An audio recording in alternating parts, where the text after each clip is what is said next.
নমস্কাৰ বন্ধুসকল। আজি আমি আলোচনা কৰিম আমাৰ সৌৰজগতৰ বিষয়ে। সৌৰজগতৰ কিছুমান প্ৰশ্ন লৈ আহিছোঁ, আপোনালোকে চাব আৰু ভাল লাগিলে কমেণ্ট কৰিব। অতি দেৰি নকৰাকৈ বলক আমি ভিডিঅ'টো আৰম্ভ কৰোঁ। ফাৰ্ষ্ট কুৱেশ্যন, সৌৰজগতত শক্তিৰ প্ৰাথমিক উৎস কি? What is the primary source of energy in the solar system? Option A পৃথিৱী, অপশ্যন বি চন্দ্ৰ, অপশ্যন চি সূৰ্য, অপশ্যন ডি বৃহস্পতি। আপোনালোকে নিশ্চয় জানে সৌৰজগতৰ শক্তিৰ প্ৰধান উৎস হ'ল সূৰ্য। সূৰ্যৰ চাৰিওফালে ঘূৰি থাকে আমাৰ বিভিন্ন গ্ৰহবোৰ, আৰু গ্ৰহবোৰে শক্তি লাভ কৰে ক'ৰ পৰা? সূৰ্যৰ পৰা। গতিকে আমাৰ শক্তিৰ প্ৰাথমিক উৎসটো হ'ল সূৰ্য, দি ছান। গতিকে C is the right answer. Next question, which planet is closest to the sun? অৰ্থাৎ কোনটো গ্ৰহ সূৰ্যৰ আটাইতকৈ ওচৰত অৱস্থিত? অপশ্যন এ শুক্ৰ, অপশ্যন বি পৃথিৱী, অপশ্যন চি বুধ, অপশ্যন ডি মংগল। আপোনালোকে গ্ৰহবোৰৰ নাম একাধিক্ৰমে নিশ্চয় জানে। সূৰ্যৰ পৰা থকা গ্ৰহবোৰৰ নাম মই লিখি দি আছোঁ। এইটো সূৰ্য, ইয়াৰ পৰা থাকে বুধ, শুক্ৰ, পৃথিৱী, মংগল, বৃহস্পতি, শনি, ইউৰেনাছ, নেপচুন। গতিকে এইটো হ'ল বুধ। বুধ গ্ৰহটো পৃথিৱীৰ নহয় সূৰ্যৰ আটাইতকৈ ওচৰত থকা গ্ৰহ। গতিকে শুদ্ধ উত্তৰটো হ'ব চি, মাৰ্কুৰী বা বুধ। গতিকে C is the right answer. Who propose the heliocentric model of the solar system? অৰ্থাৎ সৌৰজগতৰ সূৰ্যকেন্দ্ৰিক আৰ্হি কোনে প্ৰস্তাৱ কৰিছিল? আপোনালোকে প্ৰথমে সূৰ্যকেন্দ্ৰিক আৰ্হি মানেনো কি জানেনে? যদি নাজানে মই কৈ দিছোঁ। আগতে এইটো ভবা হৈছিল যে পৃথিৱীটো স্থিৰ আৰু পৃথিৱীৰ চাৰিওফালে সূৰ্যটো ঘূৰি থাকে। সেইটো হ'ল পৃথিৱীকেন্দ্ৰিক বা ভূকেন্দ্ৰিক আৰ্হি। কিন্তু সূৰ্যকেন্দ্ৰিক আৰ্হিটো হ'ল সূৰ্যটো স্থিৰ আৰু সূৰ্যৰ চাৰিওফালে গ্ৰহবোৰে ঘূৰি থাকে। এইটো হ'ল সূৰ্যকেন্দ্ৰিক আৰ্হি। সূৰ্যকেন্দ্ৰিক আৰ্হিটো প্ৰথম প্ৰমাণ সহকাৰে আগবঢ়াইছিল কপাৰনিকাছে প্ৰথম প্ৰমাণ সহকাৰে আগবঢ়াইছিল, কিন্তু তাৰ আগতেও কিছু মানুহে সূৰ্যকেন্দ্ৰিক আৰ্হিৰ কথা কৈছিল। Next question, what is the diameter of the sun compare to earth? অৰ্থাৎ পৃথিৱীৰ তুলনাত সূৰ্যৰ ব্যাস কিমান, বা পৃথিৱীৰ তুলনাত সূৰ্য কিমান ডাঙৰ? এইটোৰ শুদ্ধ উত্তৰটো হ'ব, আপোনালোকৰ মনত ৰাখিব লাগিব, 13 লাখ গুণ, 13 লাখ টাইমছ। গতিকে C is the right answer. অৰ্থাৎ সূৰ্যটো ইমানেই ডাঙৰ যে সূৰ্যৰ ভিতৰত প্ৰায় 13 লাখখন পৃথিৱী সোমাই যাব। Next question, what is the largest planet in our solar system? সৌৰজগতৰ বৃহত্তম গ্ৰহ কোনটো? এইটো আপোনালোকে নিশ্চয় জানে, বৃহস্পতি। বৃহস্পতি সৌৰজগতৰ আটাইতকৈ ডাঙৰ গ্ৰহ। Next question, which planet is known as the red planet? কোনটো গ্ৰহক ৰঙা গ্ৰহ বুলি জনা যায়? আপোনালোকে জানেনে যে সৌৰজগতত থকা 8খন গ্ৰহক তেওঁলোকৰ বৈশিষ্ট্যৰ ওপৰত ভিত্তি কৰি কিছুমান নাম দিয়া হৈছে। যেনে পৃথিৱীক নীলা গ্ৰহ বুলি কয়, পৃথিৱীক নীলা গ্ৰহ বুলি কয় কাৰণ পৃথিৱীত পানী আছে। তেনেদৰে মংগলক ৰঙা গ্ৰহ বুলি কয় কিয়নো মংগল গ্ৰহত বহুতো আইৰণ থাকে। আইৰণ আপোনালোকে জানে দে, কোনো বস্তু মামৰ ধৰিলে কেনে ৰং হয়, ঠিক তেনেকুৱা ৰং হয় মংগল গ্ৰহৰ। ইয়াৰ শুদ্ধ উত্তৰটো হ'ব গতিকে মংগল, ডি। নেক্সট কুৱেশ্যন, কোনটো গ্ৰহক নীলা গ্ৰহ বুলি কোৱা হয়? আগৰ কুৱেশ্যনটোত কৈয়ে দিলোঁ, এ। নেক্সট কুৱেশ্যন, আমাৰ সৌৰজগতৰ আটাইতকৈ উষ্ণ গ্ৰহটো কি? অৰ্থাৎ what is the hottest planet in our solar system? এইটো সূৰ্য। সূৰ্যৰ চাৰিওফালে কেইটামান গ্ৰহ আছে? 8টা, বুধ, শুক্ৰ, পৃথিৱী, মংগল, বৃহস্পতি, শনি, ইউৰেনাছ আৰু নেপচুন। গতিকে এইটোত আহিল বুধ, এইটোত আহিল শুক্ৰ। আপোনালোকৰ মতে বুধটো আটাইতকৈ উষ্ণ হ'ব লাগে কিয়নো ই সূৰ্যৰ আটাইতকৈ ওচৰত অৱস্থিত, কিন্তু আচলতে এইটোৰ শুদ্ধ উত্তৰটো হ'ব শুক্ৰ, এইটো গ্ৰহ। কিয়নো ইয়াত কাৰ্বন ডাই অক্সাইড আৰু আন সেউজ গৃহ গেছ বহুত আছে, যাৰ কাৰণে এই গেছবোৰে তাপ ধৰি ৰাখে আৰু উত্তাপ বঢ়াই দিয়ে। গতিকে শুদ্ধ উত্তৰটো হ'ব বি, শুক্ৰ। নেক্সট কুৱেশ্যন, সৌৰজগতৰ আটাইতকৈ ডাঙৰ চন্দ্ৰটো কি? What is the largest moon in our solar system? এইটো চন্দ্ৰ নহয়, আচলতে উপগ্ৰহ হ'ব লাগে।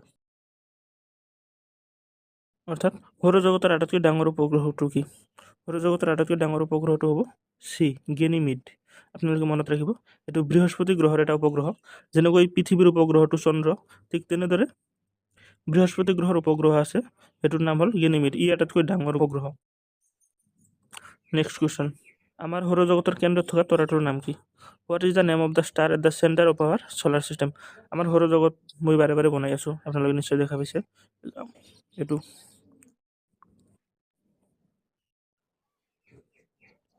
আমাৰ সৌৰজগত।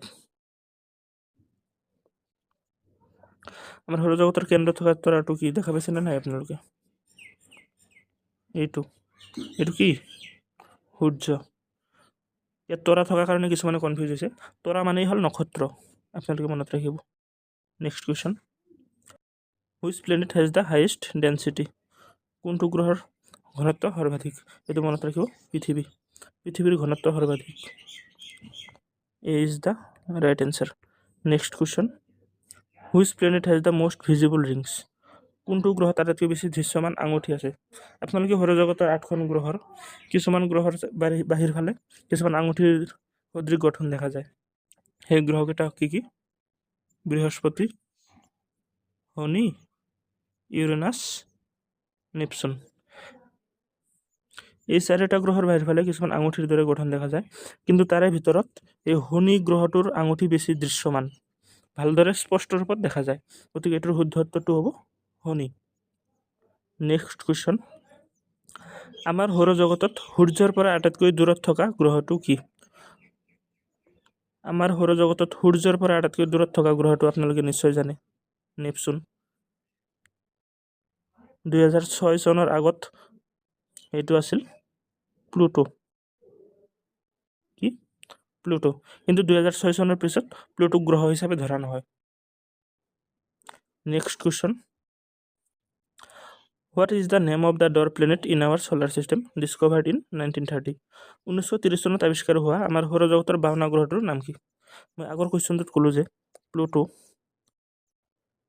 এইটোক 2006 চনৰ পিছৰ পৰা গ্ৰহ হিচাপে ধৰা নহয়, কিয়নো ই নিজৰ কক্ষপথেদি ঘূৰাৰ উপৰিও আন কক্ষপথেদিও ঘূৰে।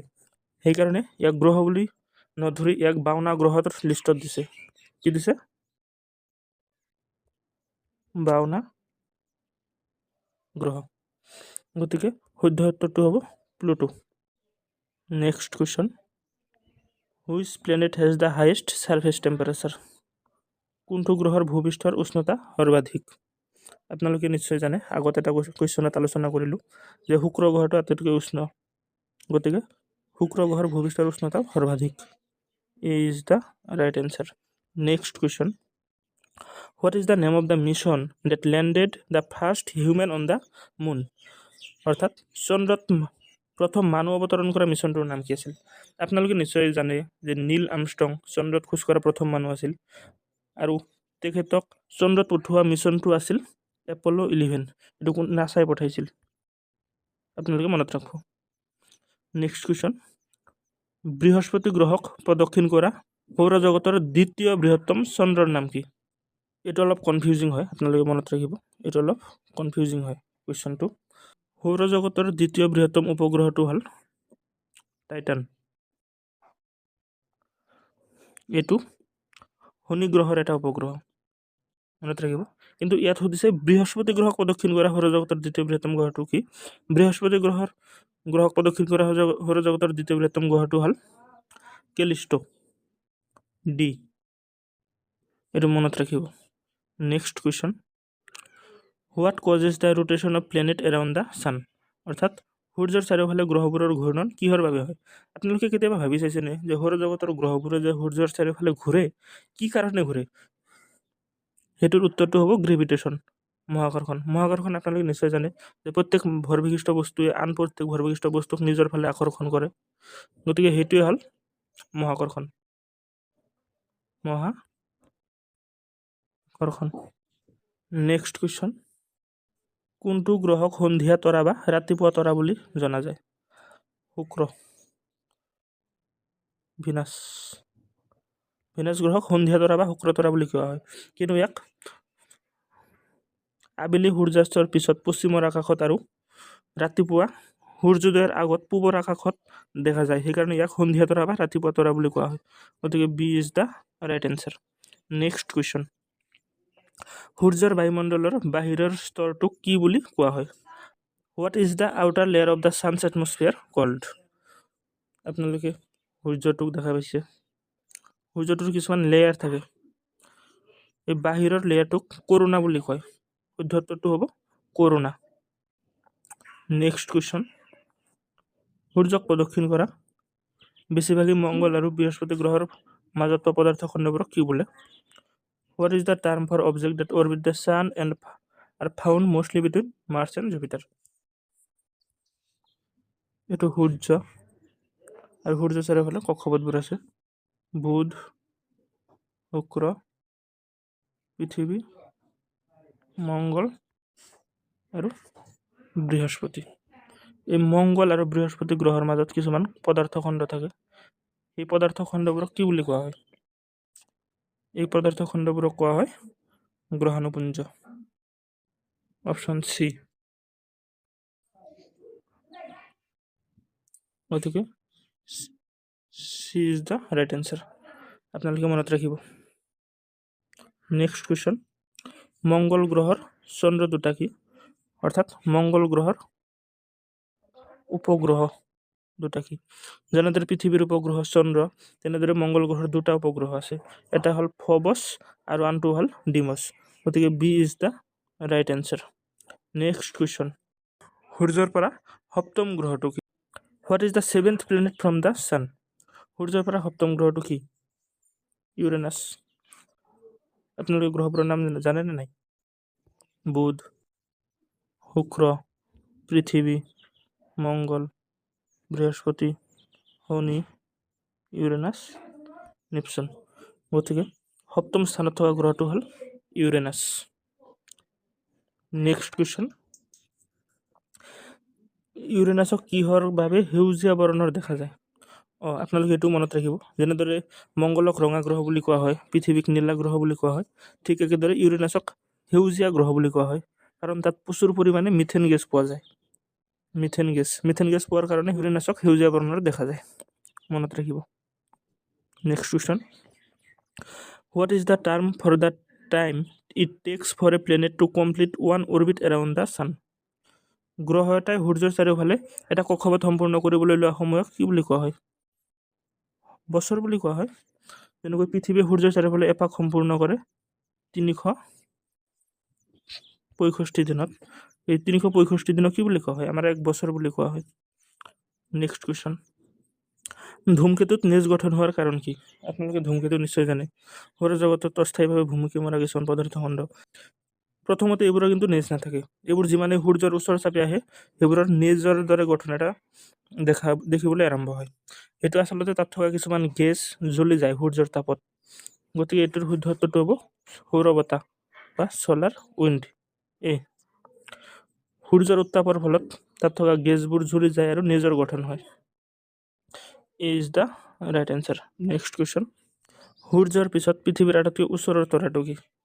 এইটো মনত ৰাখিব, পৃথিৱীৰ আটাইতকৈ ওচৰৰ তৰাটো হ'ল সূৰ্য, আৰু দ্বিতীয় 2 নম্বৰত আহিল প্ৰক্সিমা চেণ্টাৰি। গতিকে সূৰ্যৰ পিছত পৃথিৱীৰ আটাইতকৈ ওচৰত থকা তৰাটো হ'ল প্ৰক্সিমা চেণ্টাৰি।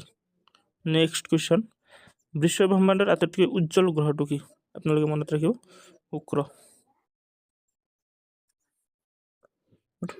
শুক্ৰ গ্ৰহটো হ'ল বিশ্ব ব্ৰহ্মাণ্ডৰ আটাইতকৈ উজ্জ্বল। এইটো আপোনালোকে মনত ৰাখিব পাৰে যে আটাইতকৈ উত্তপ্ত, আটাইতকৈ উজ্জ্বল এই দুটা গ্ৰহই শুক্ৰ। নেক্সট কুৱেশ্যন, কোনটো গ্ৰহত জীৱৰ অস্তিত্ব আছে? বৰ্তমানলৈকে যিমান তথ্য পোৱা গৈছে তাৰ হিচাপত পৃথিৱীখনেই একমাত্ৰ গ্ৰহ য'ত জীৱৰ অস্তিত্ব আছে। নেক্সট কুৱেশ্যন, তৰাবোৰ গতি কৰা যেন লাগে। তৰা মানে নক্ষত্ৰ বা